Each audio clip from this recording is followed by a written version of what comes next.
Þannig að þessi upptaka hún fer þá bæði út á YouTube og vistast á kennsluvefnum í innunni og við ætlum að hafa þannig að ég vist hana líka á YouTube til öryggis upp á það að nemendur lendi ekki í vandræðum með tæknimál. Það er stundum að það lendir þannig. Og það er einhverjir sem að geta ekki mætt í þennan tíma í árekstri og annan tíma, þá eru öruggar að taka þetta upp þannig að þeir geti kíkt á, þú veist, ef það vantar eitthvað upp á.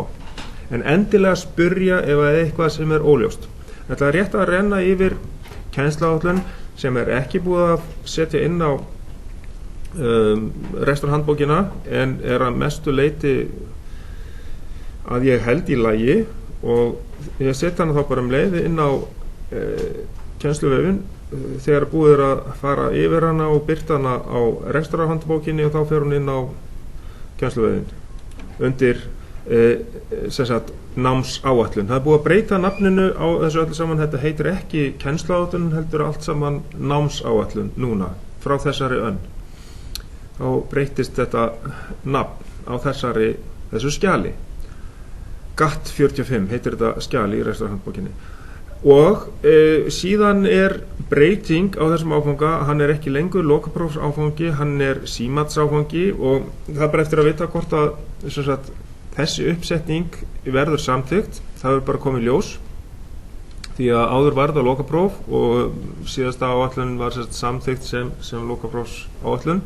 En þetta er sennilega fyrsta símatsáætlunin sem er prófuð og keyrð og þá kemur inn, eins og þið kannski þekkið úr öðrum símatsáfangum, það kemur svona lykilmatsþáttur sem að í þessu tilfelli er lokamatsþáttur og það þýðir það að það er lágmarkseinkunn í þessum þetta er próf sem að þarf að ná upp á 4. Lágmarkseinkunnin er 4 og það er hægt ef að menn einhverju hluta vegna ná ekki því prófi upp á 4 að þá er hægt að taka það upp það er hérna er klausan fyrir neðan, nái nemandi ekki lágmarkseinkunn verður boðið upp á eina endurtöku á matsþætti í samráði við kennara og af því að þetta er tekið það seint þá er væntanlega upptöku prófið í annarkot prófavikunni eða sem með skyndiprófunum ef svo færi. En þetta er fyrsta keyrslan á þessu og við vitum ekki hvernig þetta verður framkvæmt. En svona matsþættir hafa verið teknir í prófavikunni en ekki hjá okkur í rafmagnsdeildinni áður. En að öðru leyti þá er vægið á námsmatið þannig að það eru heimadæmi og það eru 10 heimadæmi. Við skulum sjá, getur það passað? Ég þarf að gá að því hvort að það hefur eitthvað breyst, en það er hugsanlegt að þetta séu 10 heimadæmi og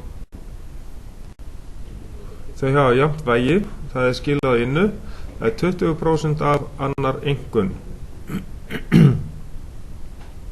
Síðan eru 10 verkefni unnin á önninni og skilið skýrslu hvert þau hafa jafnt vægi. Þetta er 70% af annar einkunn og hver hópur skilar þá sínu eintaki og ég gerir ráð fyrir að þetta verði skilað rafrænt.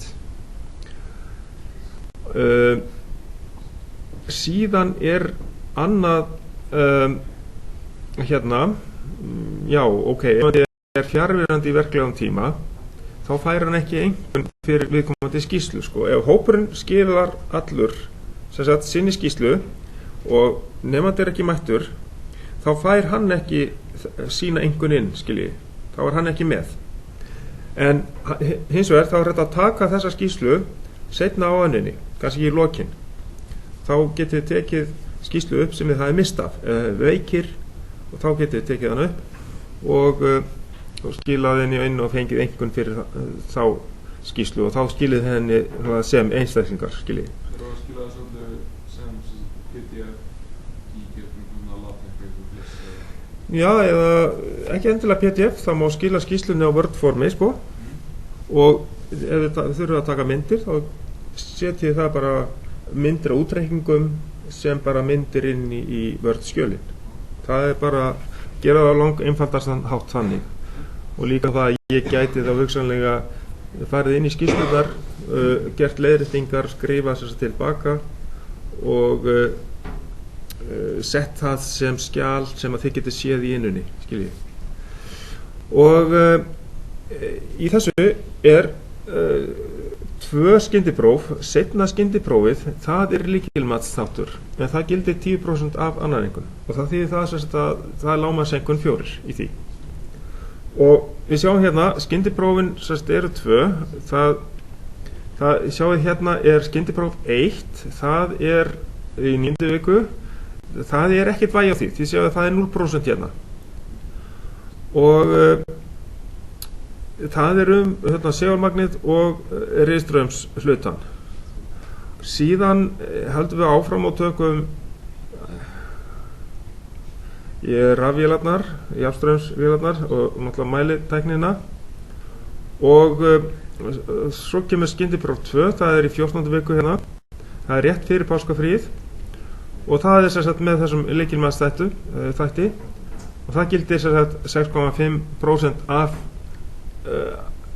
heildinni, skiljið. Það sem að kemur fram hérna í dálkinum lengst til hægri, það hefur vægi í lokamati, vægi matsluta til lokamats. Við sjáum hérna neðst, þar hérna lokamatsþátturinn, hann 35%. Það er síðasti matsþátturinn og ef þið leggið saman alla þessar tölur hérna, þá ég að fá 100%. Nema það vanti hugsanlega inn hérna skýrsluvægið, en það reyndar skýrsluvægið komið hérna inn, skiljið.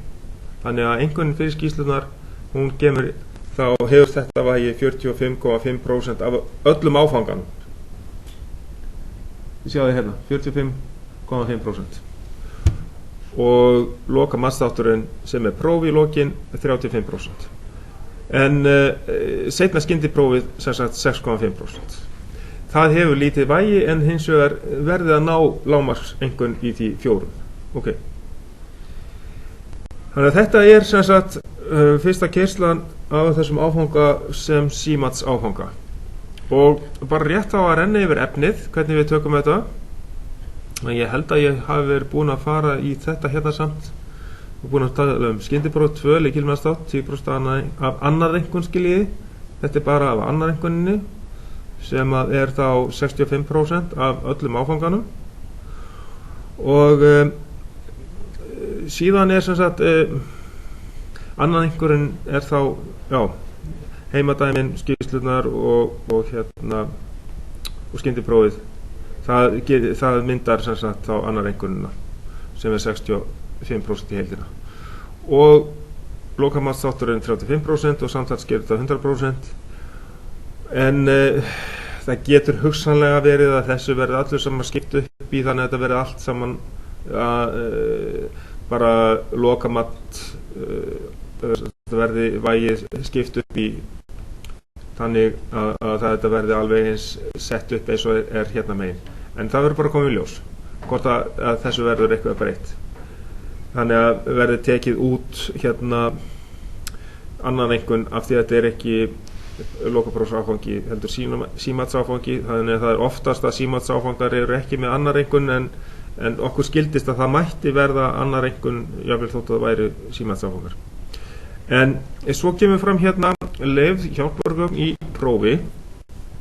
Þetta svolítið mikilvægt að til þess að samræma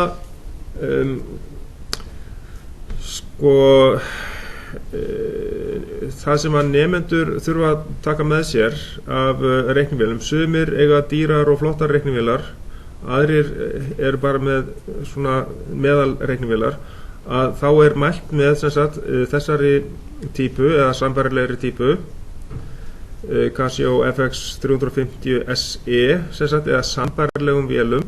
Það eru til svona sambærilegar vélar sem að kosta 1000 kall, í kringum 1000 kallinn, þannig að þið getið alveg fengið svona vél ódýra, en sem að getur allt þetta, en hún þá ekki grafísk og hún ekki með sem sagt solver.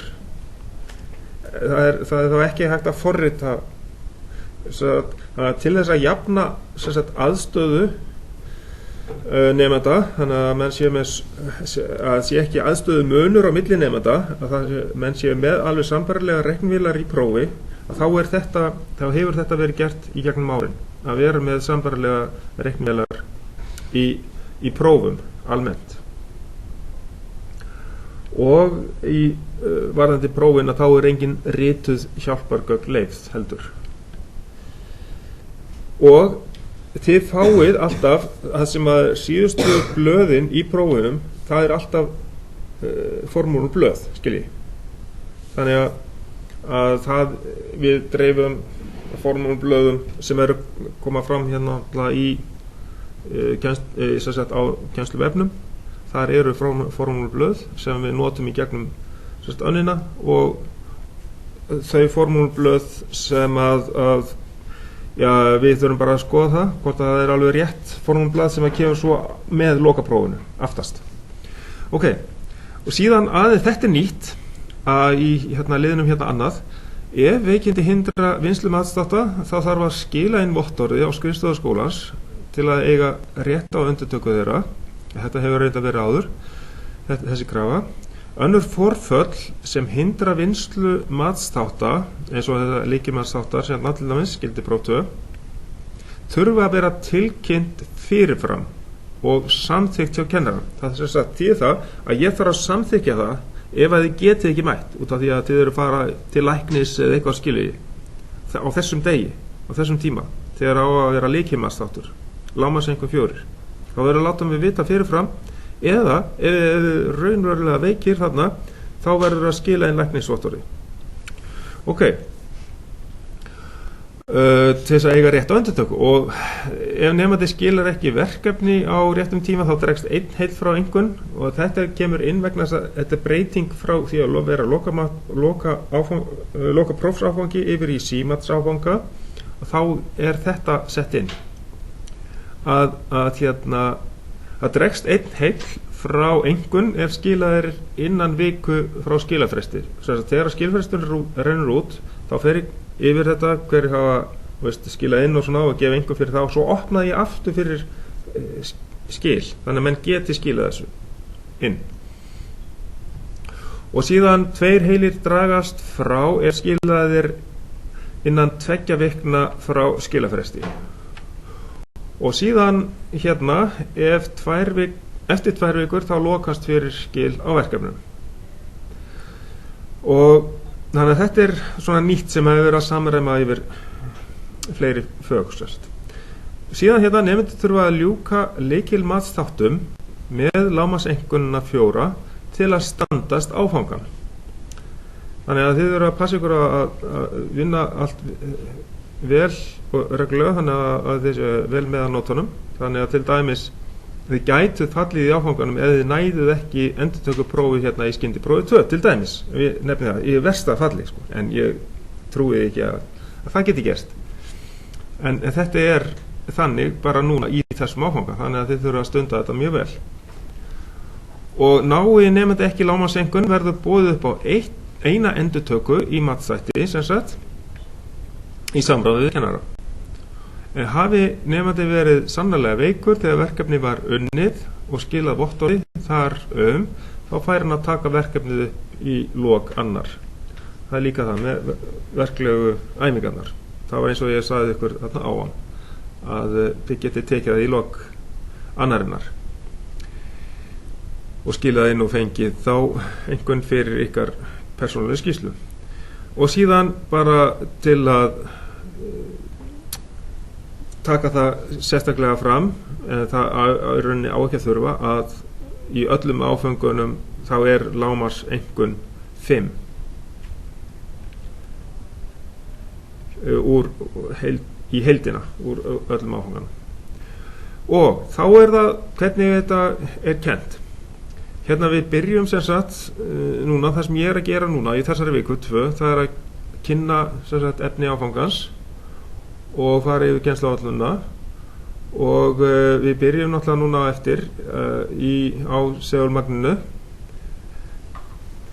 en í næstu viku þá gert ráð fyrir við hérna klárum segulmagnið, sem 13. kaflan alveg, þannig að einhverjir sé sem að hafa ekkert mætt hérna í skólan en þá, og þeir hafa þá séns að vinna þetta þá, og svo höldum við áfram í 14. kafla og svo framvegis. Þannig að, og þessar skrár eins og þið vitið eru þá hérna undir efni í áfanganum RAF 293 og undir bækur. Hérna er kafli 13 á PDF formi og 14 og þetta eru glærurnar hérna 13 og 14, og síðan er rafmagnsfræði kafli 13 hérna og rafmagnsfræði 1 kafli 14 líka, sem sagt á PDF formi. Já. Sem sagt heimadæmi í hverju einustu viku? Já, ég þarf að skoða það aðeins upp hvernig það er sett upp. Það getur verið að hérna ég hafi sett of mörg heimaverkefni, en ég þarf að skoða það hérna aðeins.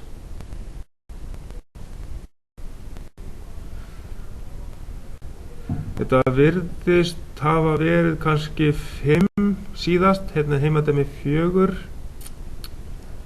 2. Það getur verið að þetta séu sett hérna. Já, það hérna það er hugsanlegt að sko ég hafi hérna sett of mörg heimaverkefni, en það getur verið að hérna það sé þannig ég setti inn hérna sett í áætlunina að væru 10 sem sagt heimadæmi. Það getur hugsanlega verið að það breytist, en við skulum sjá til hvernig það verður. Það hérna það getur verið að sko hérna er tilgreint heimæmi, og þau virðast vera 4 hérna í áætluninni, því að hérna er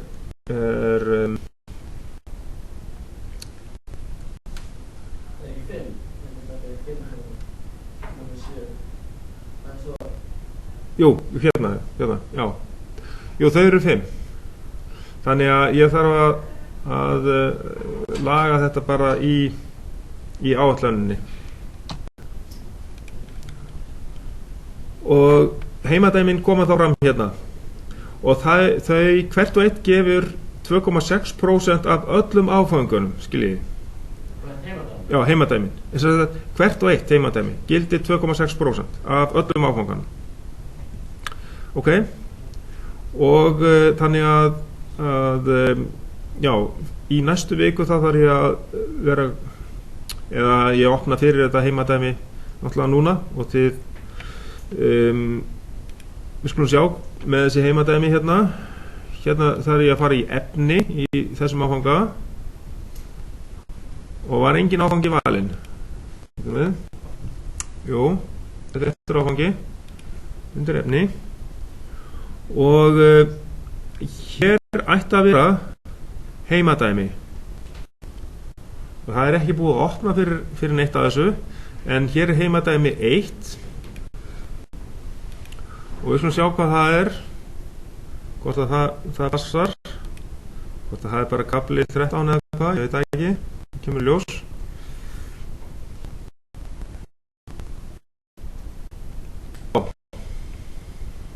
Þannig að það eru þá svörin við hérna, það er svör við þessu úr 13. kaflanum. En það er hugsanlegt að það sé ekki alveg öll, eða hvað? Allar spurningarnar. Er það heimadæmi fyrir þessa viku? Nei, ekki þessa viku, fyrir næstu viku. Þetta er heimadæmi 1, sko.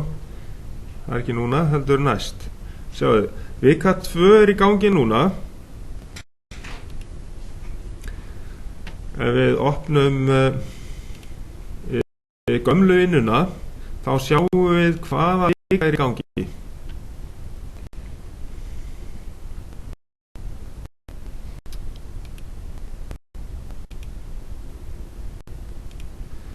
Það er vika 2 í gangi núna og þá sjáum við hérna. Þið hafi ekki lengur aðgang að þessu. Hérna sjáum við, það er vika 2 núna. Og þannig vitum við alveg hvar við erum staðsett í kerfinu. Og í kennsluáætluninni þá erum við með viku 2 í gangi núna.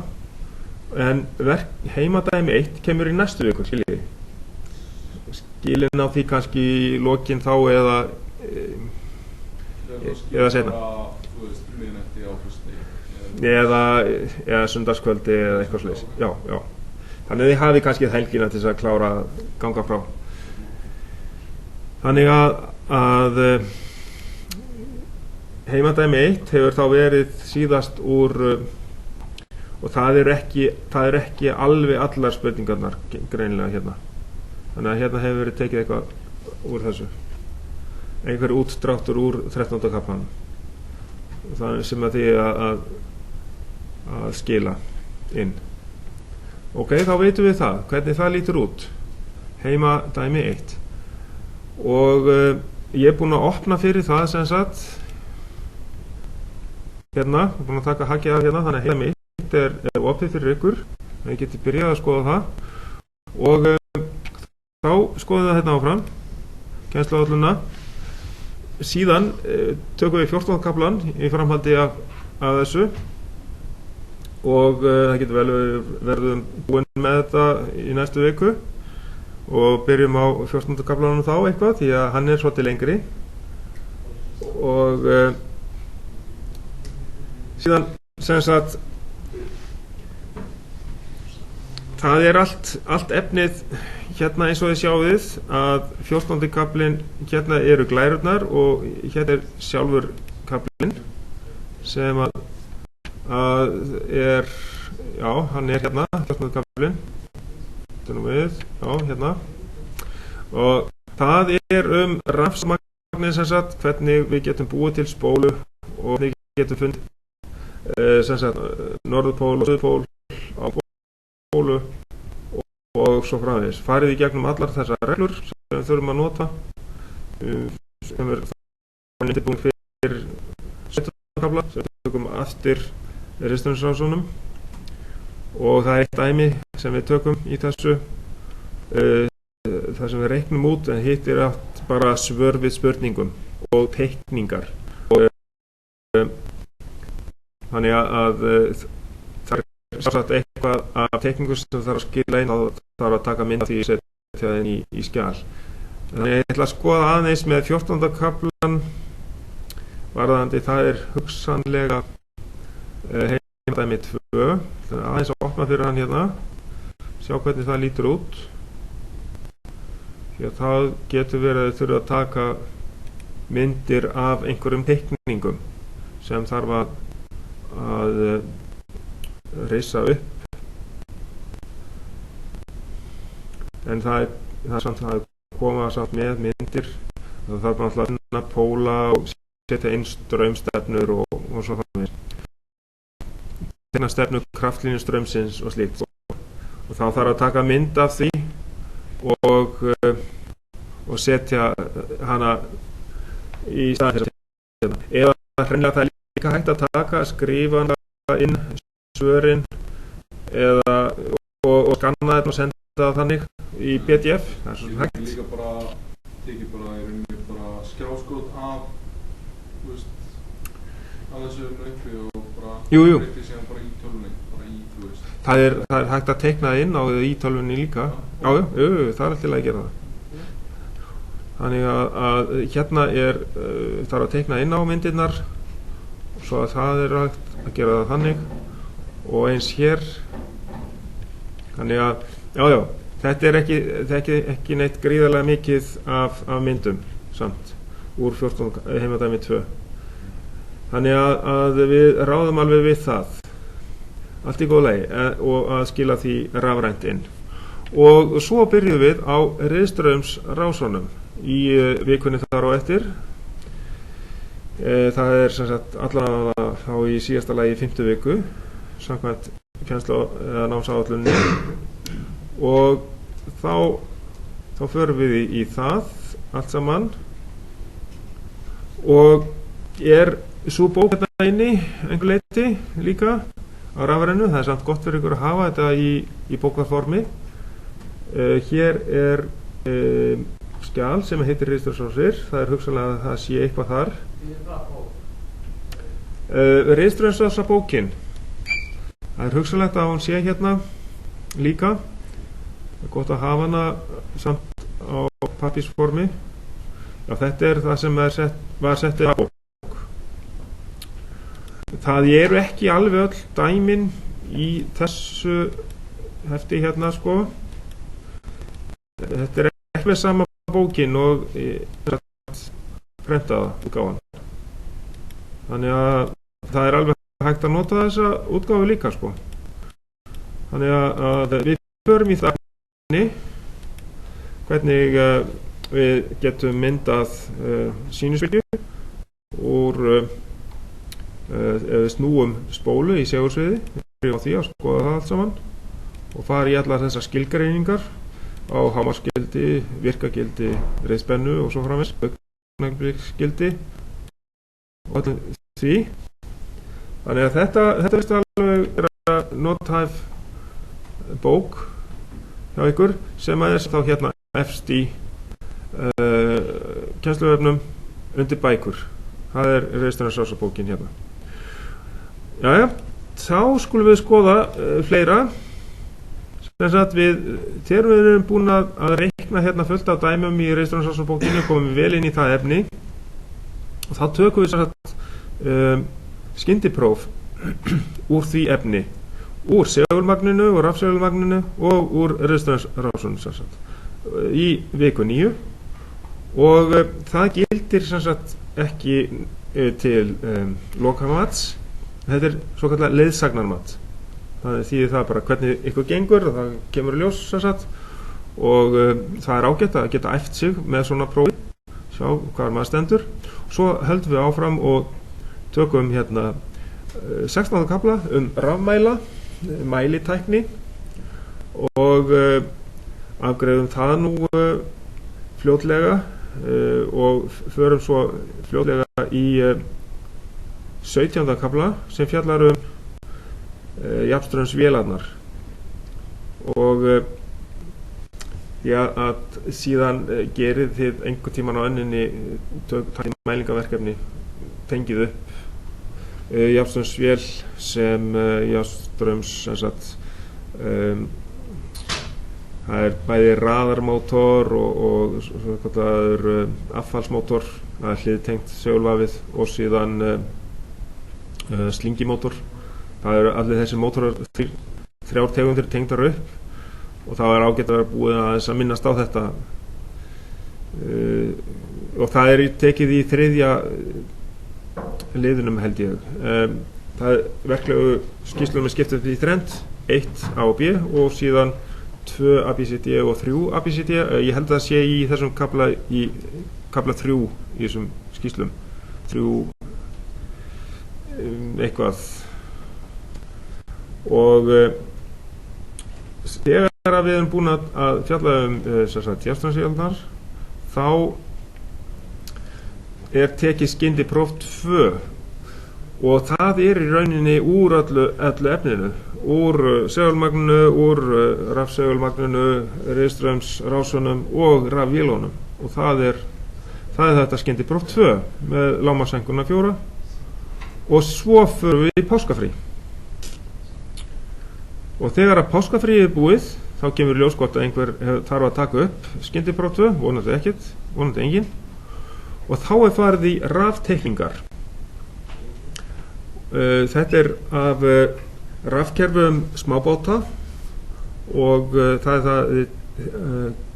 lærið á alls konar raftákn og heitin á þeim og það sem sagt blað með nokkrum raftáknum sem þið fyllið í nöfnin og við þurfum að auka við þennan teikningalestur og þessi áfangi hann á að stækka því leyti að það verður meira sögulega teikningar sem við þurfum að lesa og þannig verður hann í framtíðinni meira sögulega stýringar, svona lestur á þeim og hugsanlega einhverjar frekari stýringar settur upp.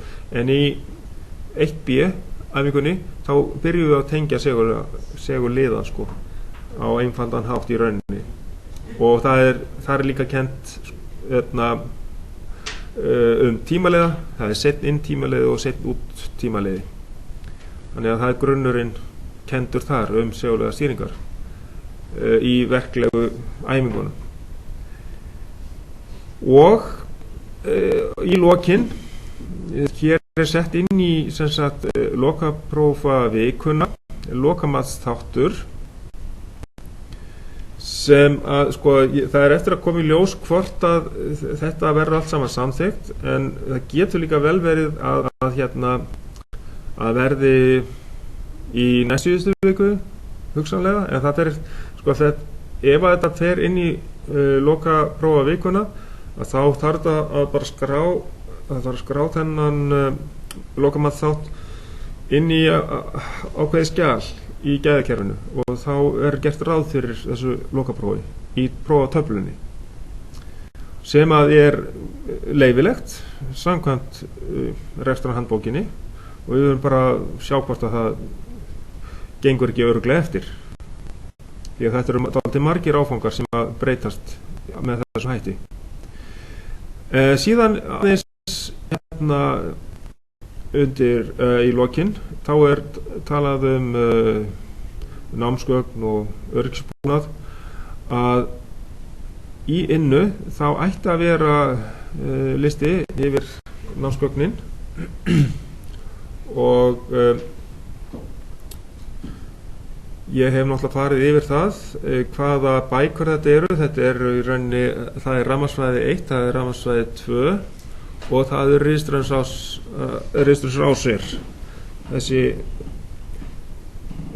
bók sem var áður sem 15. kafli sem var í rafmagnsfræði bók 1 áður fyrr en sem var það einni sjálfstæðri bók ritstjórnarsrásir.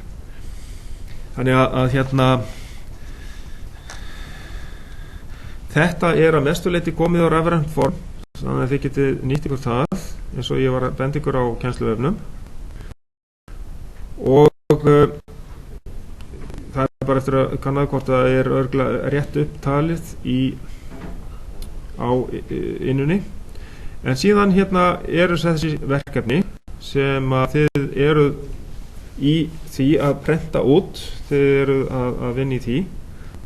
Það er verkefni fyrir RAF 203, þetta er 1A, 1B og við byrjum á því og síðan það þessi 2 ABCD og 3 ABCD.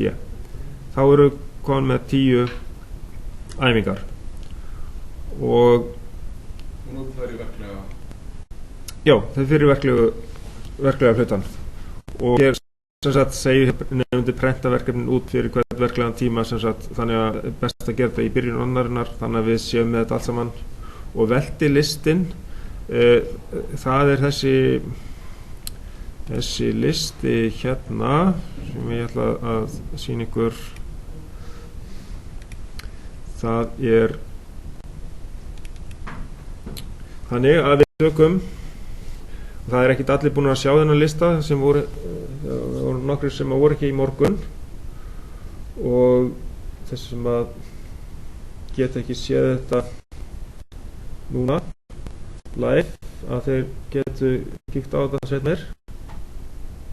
Það er þessi listi hérna að við byrjum þannig í næstu viku á verkefni 1A, það er segulmagn og rafsegulmagn og þá er það 2 hópar,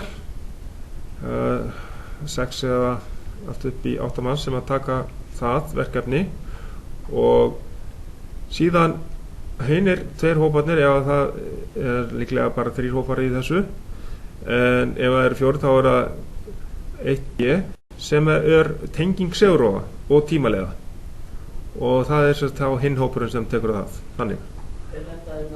Þetta er veltilisti svo kallar. Þetta er hvernig við tökum æfingarnar, í hvaða röð og hér er nafnið af þessu, ég það bara að opna fyrir þennan lista hann er ekki kominn á, ég er ekki búin að opna fyrir hann á kennsluvefnum ennþá vegna þess að ég er ekki búin að setja inn nöfnin ykkar, hvernig í hvaða hópum þið verðið, skilji. Þetta eru verklegu æfingarnar, já. Og þannig að þið sjá hérna segulverkni er í 1A, 1B virkni segurofa og síðan er hérna 2A. Þetta er viðnámsbólu í risturansrás og síðan 2B raðtenging og hliðtengingar risturansrása og svo kemur 2C sem er afl í risturansrásum, 2D tenging mótors við neti gegnum segurofa. Þetta er bara 1 segurofi með yfirhálsvörn og start- og stopprófa. Þetta er einföld stýrrás og einföld kraftrás. En í 3. holinu 3A BCD, þar er sem sagt meðal annars sem sagt jafnströmsvél, þar sem að hún er ræst upp og það er tekið álagsmæling á henni. Það er við í álagsvæginni. Og síðan er hvort að það er 3A eða 3B, það er sem sagt keyrsla jafnströmsmótors, það er líklega við álagsvægina þarna 3B.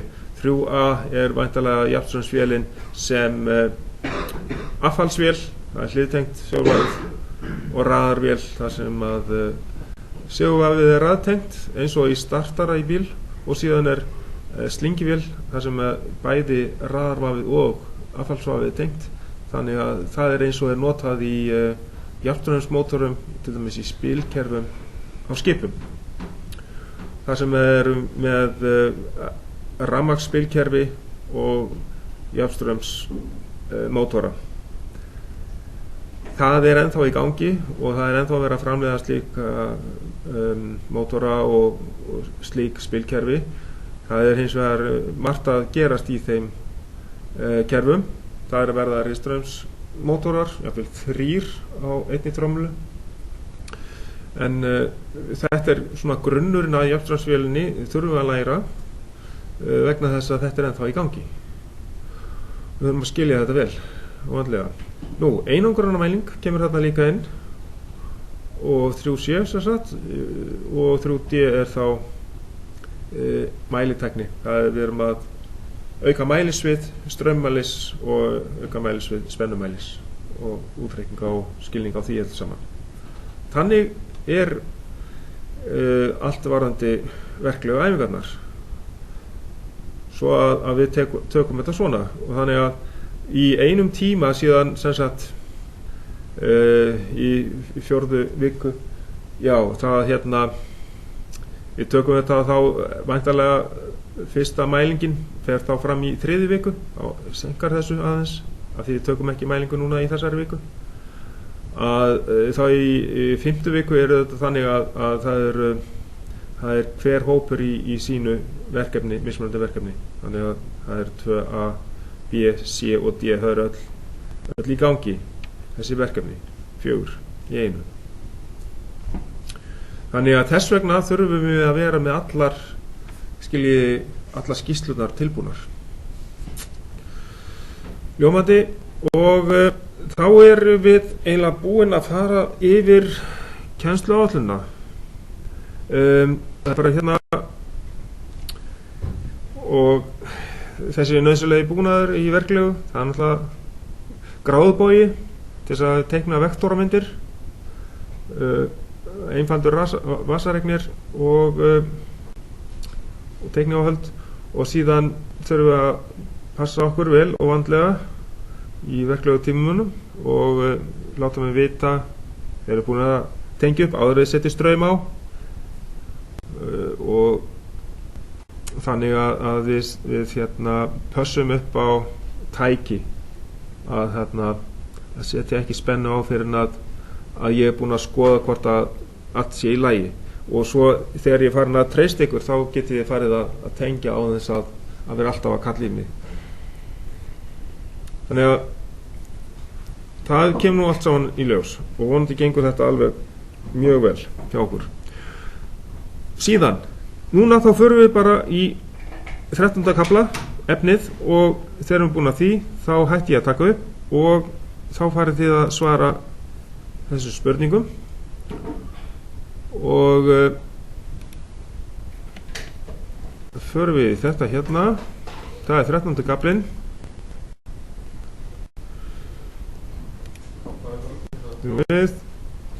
Hvað segirðu? Já, gjör svo vel. Já, býtum nú við. Nú fór þetta.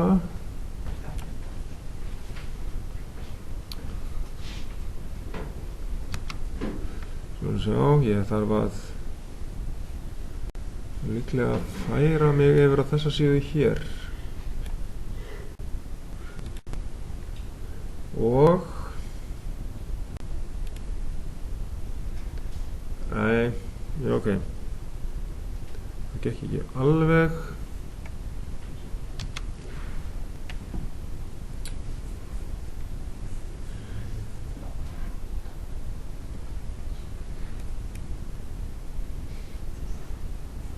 Já, gengur þetta svona? Það er hugsanlegt. Svona, já. Sem sagt, hérna höfum við þá 13. kafla og við byrjum á því að fara yfir eiginleikana. Að seglar, þeir hafa aðdráttar eiginleika, og þetta er hlutur sem að getur dregið til sín segulefni yfir ákveðna vegalengd, og það getur verið í þessu járn, kóbolt, nikkel og önnur efni segulmagnast hins vegar ekki.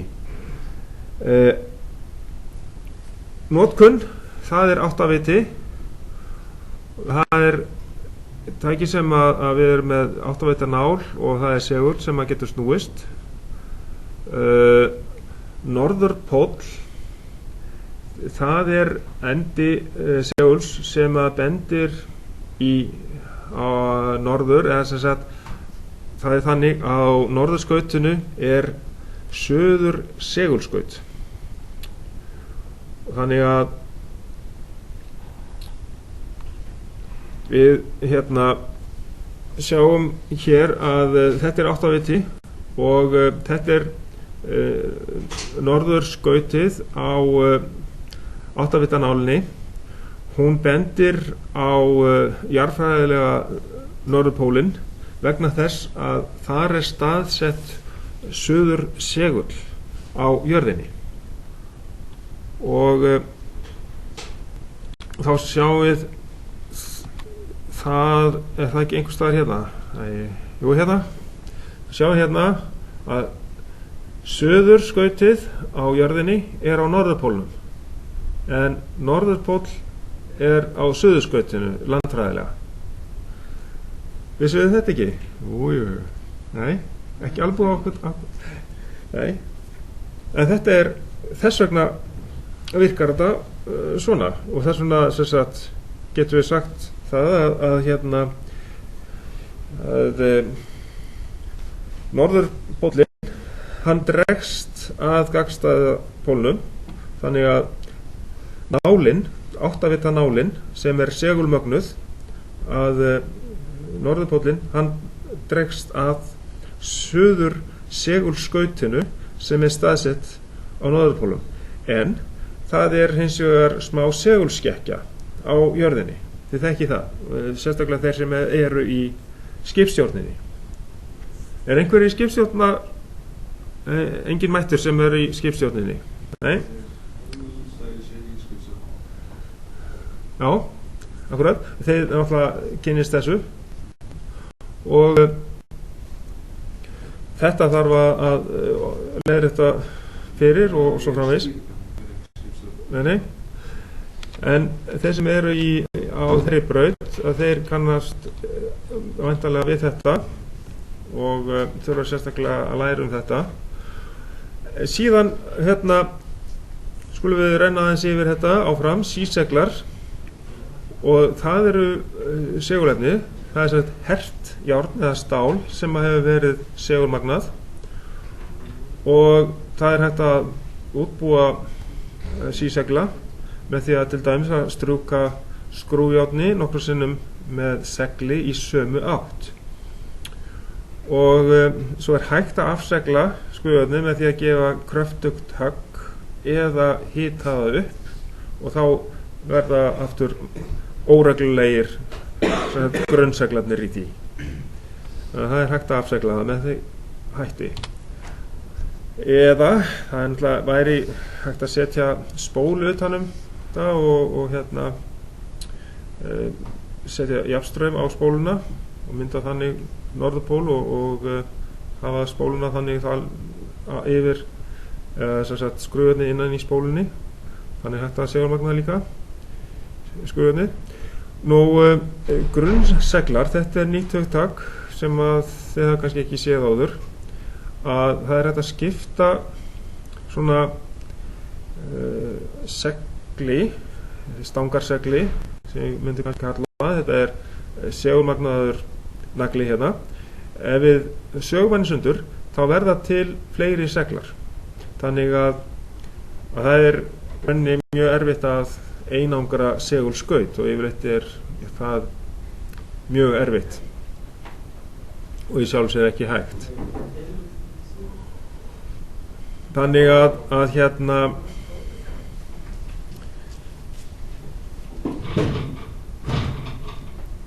við reynum að fara bara í gegnum þetta. Hafið þið heyrt talað það að hafi verið einangrað segulskaut? Það mjög langt síðan sem ég heyrði eitthvað það en ég held að það hafi ekki ég ekki með það alveg á hraðbergi hérna að það hafi verið eitthvað raunverulegt en allavega að það sem gerist allavega með þennan nagla það að það myndast nýr segul og ef við bútum hann ennþá meiri niður þá það bara fleiri litlir seglar til og þannig að við köllum þetta pólpar sem sagt segull eða svona stangarsegull hann með pólpar það þýðir að ef við hefum einhvers staðar norðurpól þá hefum við hinn hlutan suðurpól og þá köllum við eitt pólpar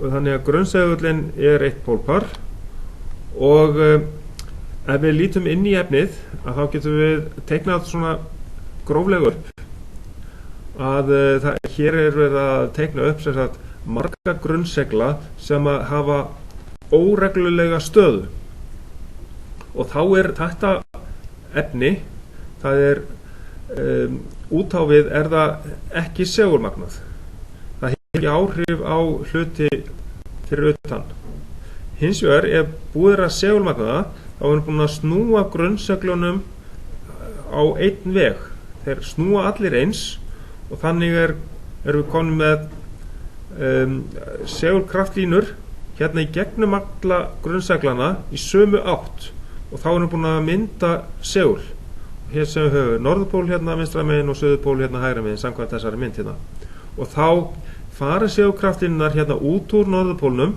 í gegnum loftið og inn í suðurpólinn og mynda alveg lokaða hringrás segulkraftlínurnar og það talað segulkraftlínu straum og allt mögulegt í sambandi við það. Við skoðum það seinna í 14. kafla áfram. En svo með segulefnin, það er sem sagt deikt efni, það er deikt járn, það er auðvelt að segulmagnaða og það missir segulmagnið auðveldlega, og þetta er, þá köllum við að það er lítil segultregða og það er mjög mikilvægt að hafa svona segulefni til dæmis í mótorum, þannig að það sé lítil segultregða í efni, í sáturjárni til dæmis í mótorum. Nú hart efni, hart járn, stál, það er erfitt að segulmagnaða og það hefur líka mikla segultregðu og geymir segulmagnið mjög vel, og við köllum það að segulmagn sem er eftir í járnstykki, þegar maður er búinn að taka segulmagnunarkraftin frá einhverju járni, þá heit það segulleifar, eins og til dæmis í rafölum, að þeir eru ofta að fara í gang á þessum segulleifum. Það er ennþá þannig, en stundum er þannig að þessar segulleifar hverfa og þá þarf að segulmagna vélina aftur upp til þess að sé hægt að láta hana byrja að framleiða aftur. Og svo er svona til gamans einhver segulvökvi hérna á ferðinni, og síðan grundvallaratriði segulkrafta, að samkynja pólar hrinda hvorum aður frá sér en ósamkynja pólar dragast hvor að öðrum, eins og þetta með áttavita nálina, að hún norðurpólinn dregst að suðurpólum, þess vegna bendir norðurpólinn á segulnálinni bendir á segulsuður sem er á norðurpól landfræðilega. Og áttavitinn, ef ósamkynja pólar dragast á og norðurpólli bendir norður, hvar er svo segul norðurpóljarðarinnar, hann er náttúrulega á suðurpólnum. Nú, síseglar, seguláhrifin er sterkust við póla í sísegla, og þá sjáum við það svona, þetta er stangarsegul, búið að segulmagna þetta, og þá er járnsvarfi, því þetta er dreift hérna í kring, og þá sjáum við hvernig segulkraftlínunar eru hérna umhverfis stangarsegulinn. Þetta er æfing sem við gerum líka í verklegu til að skoða þetta. Og hér eru þá segulkraftlínunar, eins og ég sagði ykkur áðan, að þá koma segulkraftlínunar hérna út frá norðurpólnum og dreifa sér og lokast hringrásin hérna í gegnum stangasegulinn sem dæmi, þannig að þær fara frá norður til suðurs í gegnum loftið og frá suðri til norðurs í gegnum kjarnan í stangaseglinu. Og kraftlínur sem sagt mynda að loka hringrás eins og rafstraumur gerir. Ok, og þetta er hægt að reikna út sem sagt segulkraftlínu þéttleika og svo framvegis, og við skoðum það hérna. Skerming segulsviðs, járn, það leiðir segulsvið miklu betur heldur en loft, og þess vegna hægt að útbúa járnbúr til dæmis, skerm inn í honum, eru seguláhrifin minni. Minnsta segulsvið í heimi, það er þetta hérna 1 nanotesla. Stærsta segulsvið í heimi, það er hérna 45 tesla, en venjulegt segulsvið á bilinu frá 20 til 30 mikrotesla, og það getur vel verið að það sé búið að finna eitthvað út fyrir þennan ramma. Ég veit það allavega ekki. Svona mikið, segulsvið. Já. Og það er ekki illa með fólk. Jú, eins og í álverunum, sko. Það er ekki. Jú, þetta er það er ekki gott að vera með járn úr með sér sem sagt í álverunum og svona. Það bara getur dregist eitthvað til og frá. Þannig að þetta svona sterkt segulsvið, það getur haft áhrif á okkur, á líkamann. Og við skulum sjá hvað kemur svo hérna. Við þurfum að nota segulsvið í ýmsa hluti, eins og til dæmis þetta er járnkjarni úr segulrofa, og þannig að með því að setja straum á segulspólu sem að hérna inn í þessum kjarna, að þá lokast kjarnin saman eins og sýnt á þessari mynd. Það búið að loka kjarnum sem sagt. En með því að taka strauminn af aftur þá væru gormkraftur sem myndi taka segulinn í sundur og færa hann eitthvað aðeins hérna smá bil frá. En þannig að hann getur lokast ef að myndast segulsvið hérna, riðstraumur til með settur á spólu. Þannig við hagnýtum við okkur þetta, það að geta notað segulsvið og lokað og opnað segulrófa til að breyta stöðu og snertum, til dæmis til að ræsa mótor eða eitthvað slíkt, eða segulega stýringar. Segulkraftlínustraumur, segulkraftlínu þéttleiki, þetta eru hugtök sem við þurfum að skoða, og kraftlínu þéttleikin, það er stórt B, það er mælt í Weber á fermeter eða Tesla, og kraftlínustraumurinn, stóra Phi, það er mælt í Weber. Og í þessari formúlu sem við sjáum hérna, þá er A, það er flatarmál segulkraftlínu leiðarans, og þá er þetta kraftlínustraumurinn, hann er þá mældur í kraftlínu þéttleika sinnum flatarmál segulkraftlínu leiðarans. Og svo hérna að lokum, það er hérna skeifusegull, stangarsegull, hann er beygður skeifu til þess að hafa tæknilega nýtanlegt segulsvið, og þá við höfum þessa reglu hér, við höfum ekki notað þessa handarreglu neitt sérstaklega mikið, en síðan erum við ekki með meira á þessum glærum, og þá er komið að því að svara spurningunum sem sagt í kaflanum í bókinni sem að er hérna, og þegar við erum búin að því þá getið þetta segulmagnið, já, hérna er kaflinn, og hérna í bókinni þá hafið þið ákvæmlega spurningum,